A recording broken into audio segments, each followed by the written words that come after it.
কথা রাখলেন মার্কিন প্রেসিডেন্ট ডোনাল্ড ট্রাম্প। ক্ষমতা নিয়ে তিনি বদলে দিয়েছেন মেক্সিকো উপসাগরের নাম। ট্রাম্প প্রশাসন জানিয়েছে এখন থেকে মেক্সিকো উপসাগরের আনুষ্ঠানিক নাম হবে গালফ অফ আমেরিকা বা আমেরিকা উপসাগর। সেই সঙ্গে ট্রাম্প প্রশাসনের পক্ষ থেকে যুক্তরাষ্ট্রের আলাস্কার ডেনালি পর্যন্ত স্ট্রিংয়ের নাম বদলে দেওয়া হয়েছে। এর নতুন নাম হয়েছে মাউন্ট ম্যাককিনলে। বিবৃতিতে আরও বলা হয়, এসব পরিবর্তন যুক্তরাষ্ট্রের অসাধারণ ঐতিহ্য সংরক্ষণের প্রতি জাতির প্রতিশ্রুতি পুনর্ব্যক্ত করে।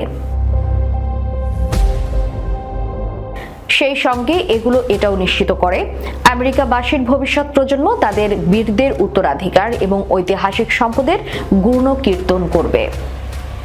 ক্ষমতা নিয়ে এক গুচ্ছ নির্বাহী আদেশ জারি করেন তিনি। এসব আদেশের মধ্যে নাম পরিবর্তনের বিষয়গুলোও রয়েছে। নিজের নির্বাচনী প্রতিশ্রুতি বাস্তবায়ন ট্রাম্প এমন উদ্যোগ নিয়েছেন। ট্রাম্প মার্কিন সরকারকে মাউন্ট ডেনালির নতুন নাম আনুষ্ঠানিকভাবে স্বীকৃতি দেওয়ার নির্দেশ দিতে পারেন, কিন্তু মেক্সিকো উপসাগরের নামের উপর তার তেমন কোনো ক্ষমতা নেই।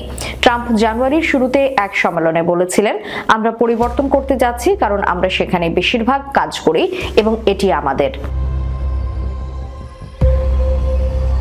মেক্সিকো উপসাগর বিশ্বের বৃহত্তম এবং সবচেয়ে গুরুত্বপূর্ণ জলাশয়গুলির মধ্যে একটি এবং এই অঞ্চলের অর্থনীতিতে গুরুত্বপূর্ণ ভূমিকা পালন করে। ইতিহাস জুড়ে এটি বেশ কয়েকটি নামে চিহ্নিত করা হয়েছে।